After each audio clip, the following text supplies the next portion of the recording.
Hello and welcome to this video. When I started doing top 10 lists of jazz, fusion and prog, I never thought that the political end of my opinions would become A, such an issue, and B, that it would become, in a way, quite toxic as well. And I didn't actually realise how toxic the whole thing is. And now actually me having a political opinion, you have to step back and go, well, actually, this is not helping. It's just creating a more of a tribalist situation, which I don't want to be a part of. And so doing this political channel and realising that actually talking about politics has moved me to try and find the middle ground, the centre ground, and to try and understand why that's so hard to do. Basically because you get called out then by both sides rather than just one side. Anyway, why would I do all this? Well, I'm not just here to have a big record collection and go on about how much I love Genesis. That was never me in the first place. I was a teacher in college, and fundamentally the thing that I had to deal with was how to teach creativity. If you go into any music course, the idea that creativity is on the list of things to teach, it's just not there. Most music colleges, they play other people's music, they do cover versions or jazz standards, and they learn the cliches of how to play that. No one is talking to the students about being creative, except perhaps on a songwriting course, and then that is limited only to songwriting. That's informed my approach. Now, I believe, and this is why I go for identity politics.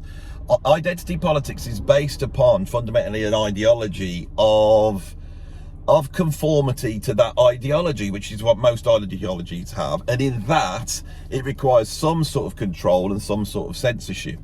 And fundamentally, the reason why I'm having this conversation is because I don't agree with that, and I think people need to be creative. They need to not be thinking rationally when they're creative. They've got to go into areas that they don't understand.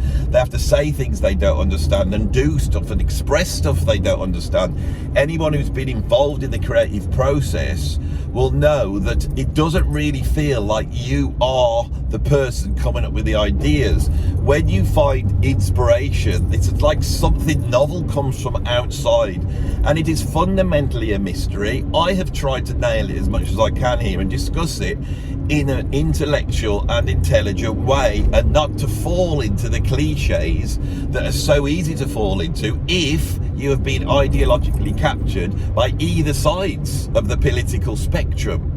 Now, there's a new story going out at the moment, and it's quite a small story, and it's mainly UK based, but this is fundamentally why I'm here talking about this stuff. There's an actor called Brian Cox, not the astronomer that used to be in Dream, the actor. Brian Cox is old. He's about 80 years old. He's been around for a long time. He's come out of that sort of British school of acting, which is like Peter O'Toole, Richard Harris, that type of stuff. A bit younger, Anthony Hopkins, all that type of stuff.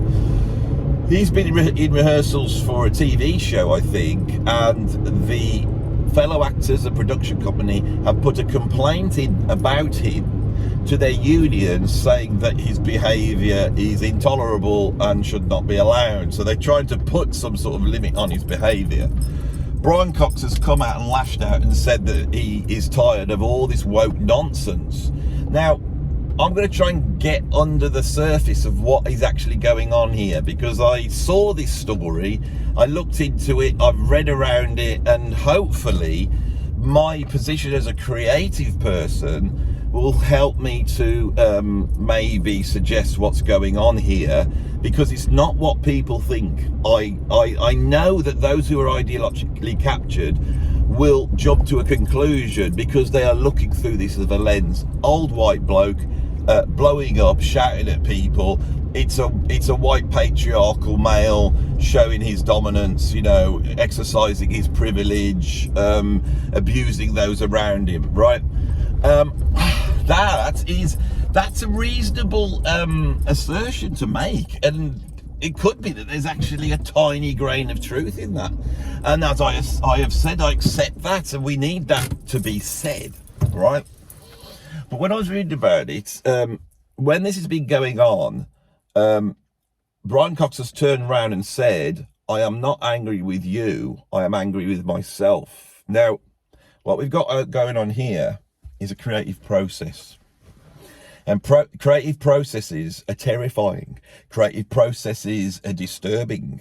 Creative processes are, by their very nature, against the norm, against normal civil society. Remember, I've done that video about civility, right? But the creative process is not like that. As I've said all the way along on this channel, I'm conservative by nature, right? But I'm also a creative. And when it comes to creativity, I'm not a conservative at all.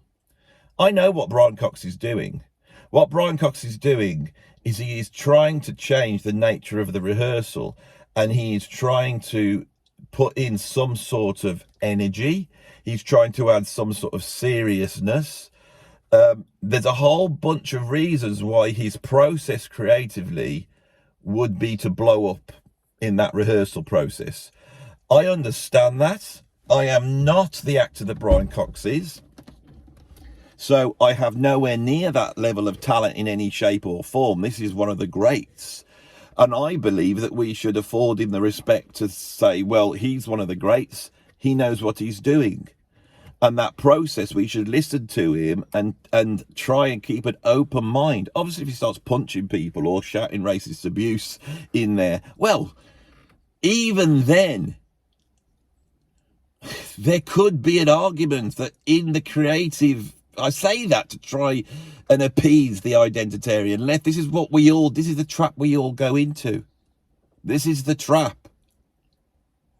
If you're committed to making art and you're working with an actor and you're about to do a take, and just before you do that take, you decide to slap them round the face, you've secretly spoke to the director, you could catch that actor off guard, they then come in, what you're seeing then is reality. You are seeing real emotion. Now, once that is done, the actor might turn around and say, God, you freaked me out then, and I was really angry, but by being an actor, I have put myself over to this process. And part of this process will be mysterious and I won't understand it. But I was involved with it and I accept it. Okay? That is like a sort of artistic contract that you could say exists. The other thing is that the guy might go, you're completely out of order. You smacked me around the face. Yeah, but we were acting. I don't care if we were acting or not. And that person's got a complete right to do that. And the artist might then say, it's worth that to create the art. That's what the art's about. And then the person might report them. They might get taken to the police. They might even get arrested for doing what they did. But there's a thing about an artist, that the artist makes a moral decision sometimes to accept that in the name of the greater good. And it's not a moral thing, it's a creative thing. The only morality here is the moral belief that art is really important, and if we don't let honesty and realism and the connection to the sublime happen, then we will not learn the truths we need to learn, which humble us and come from us, from whatever this experience of consciousness is.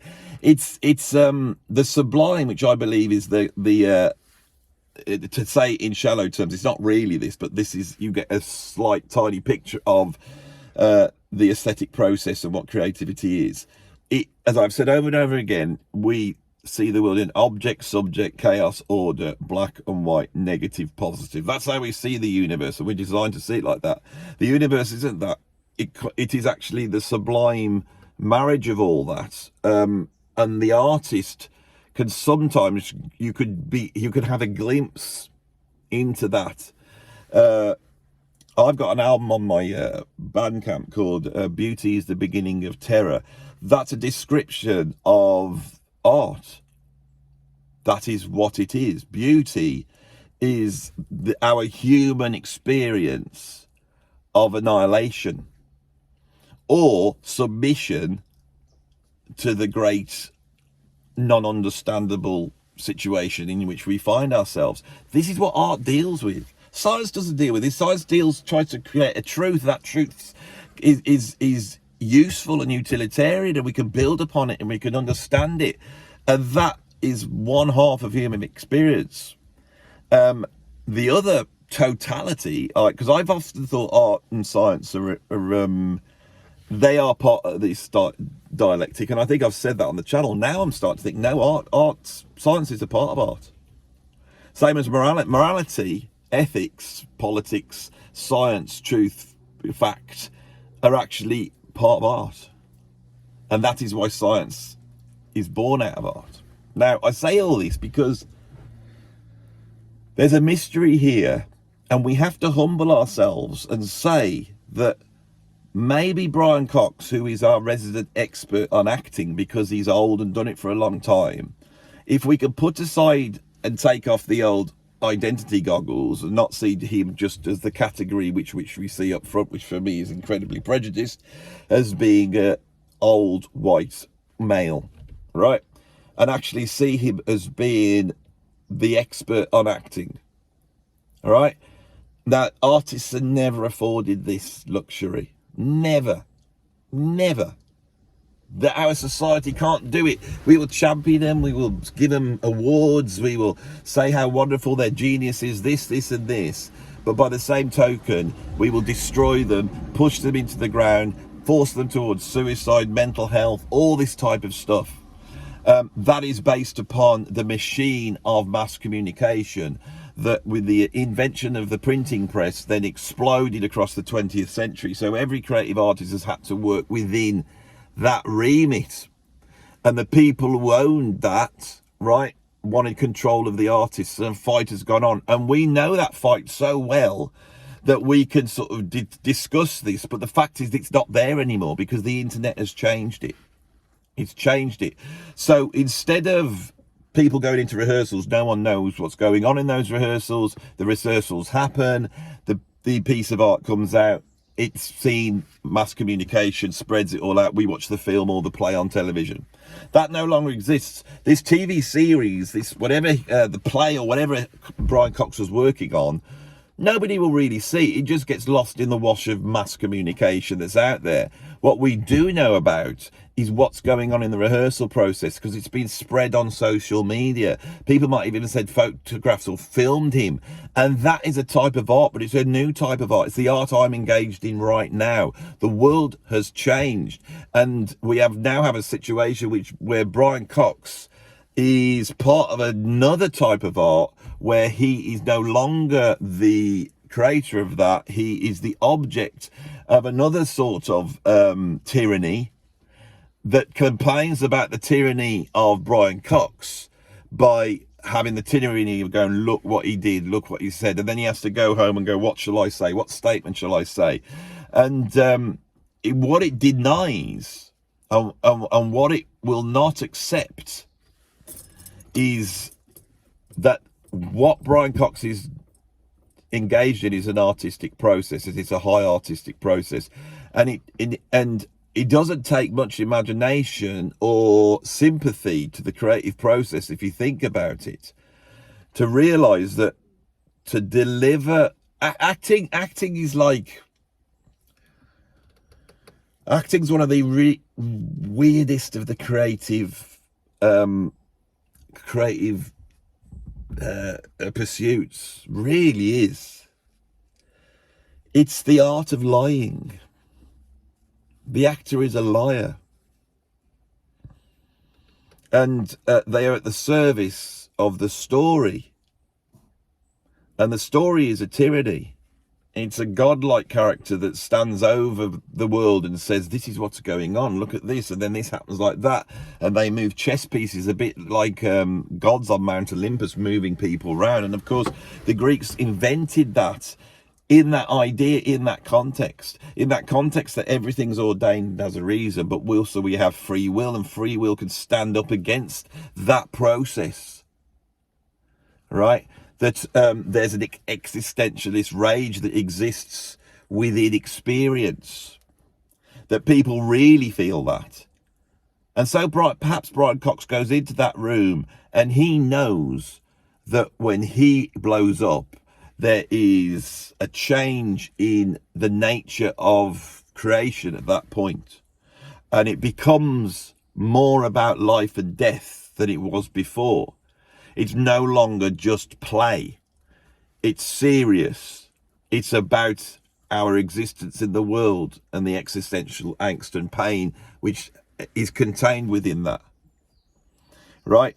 I'm not going to get into method acting. I'm not going to say he's probably maybe he's playing a boss in a company or something like that, and because of that he needs to have this sort of method idea that he is outside of that, and he wants the actors to perceive him like this, Daniel Day-Lewis, he receives all these credits from people for living in the character, for being in the character. Oh, isn't that incredible? When he keeps that up for the whole time. But the characters that he's playing could be narcissists, they could be psychopaths, and the only way he can play it is by inhabiting that psychopathicness empathetically. Right? So you have to respect this. You have to respect this. And this, Brian Cox's visceral comment that he's sick of this wokeness. He's not sick of the wokeness because he wants to be a racist or stop immigrants coming in, or doesn't want men dressing up as women and saying they're women or whatever it is. He's not on about that. He's on about something more fundamental. He's on about the thing that I'm bothered about. I'm not really bothered about any of those things. I don't like racism. I don't want people not to come to this country and be welcomed. I honestly don't. Right? But what I have seen in the last 40 years of my life, starting at art college and going all the way through education and also existing in a creative realm in a number of places, not just the music world, but also in the community arts world that I worked extensively in. I saw it. And it inhibits the creative process. It's elitist. It pans over the creative process to a certain elite class of people. It forbids any opinions or creative actions coming from anybody that they deem other. It's, in terms of the creative process, wokeness is racist. It is prejudice. It is the voice of the elite. It is the voice of establishment. Of course, when Lead Belly first called this out, it was the complete opposite of that. But if you look at history and you go through it, you see ideas start and they're amazing and then they atrophy. So what do you do about that? What do you do when ideas start off great and then they become nailed and ideological, and before we know it, something that was like a balance to the culture at that time now becomes a dogmatic ideology? How do you solve that? What you do is you get artists, not politicians, not philosophers, not anybody, to explore it. And they have to step back and go, you know something? I don't know. What's it like to be a racist? What would it be like? I'm going to inhabit that. And I'm going to empathize with the racists so I can get down to understanding why they are. And then I'm going to express that within this story. And in this story, I'm aware that this is an anti-racism story, but I'm actually going to be a racist in it. And so people can see it. And hopefully, if we are, and I've never thought this before. Now I've argued myself to this point. This is really interesting. Do you have the guts to surrender to that and hope that the moral outcome, once you stop controlling it, is that racism is bad? Is art really the check of morality? I have never thought that before. Do you understand what I'm saying? Is this because I haven't explained this well, because I've arrived at it. Now, I've done thousands of YouTube videos. This process of talking to camera, the amount of preparation I do for it, the amount of reading and I get ready for it, it's like training. I got this from an acting procedure that Mike Lee, the director, uses, where, he works with a bunch of actors, gives them the characters, not the storyline. They develop their storyline. He gets that storyline to a certain point, and then they rehearse. And in that rehearsal, he creates the story by adding certain things in, but the actors add certain things in. Spinal Tap was made in the same way. The Lars von Trier films, the early ones, also explore this. Horror films like The Blair Witch Project, Ali G, Dom Jolly. There was a movement a few years ago that sort of opened it up to a sort of subconscious, almost like surrealist approach to creativity, and I adhere to that. So I try and prepare myself for these videos, right? I am a pretty intense person, so I spend my time, I've always spent my time involved in what interests me. So I then start talking, and I'm hoping sometimes that I can just advance my thinking by opening myself up.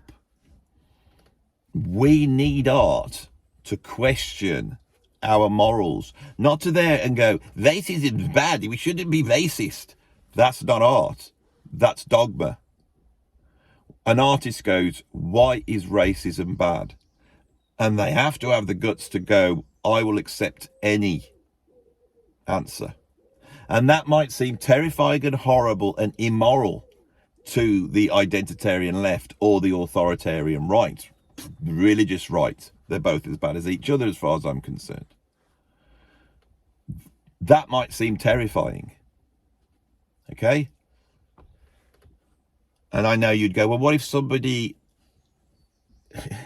if that process is honest, and that's the job of the creator, and we have to place a faith in them, not total faith, not like unquestioned faith, but we have to accept that as a lifetime of acting, that Brian Cox might know how to get to some form of truth, which is why he is a compelling actor.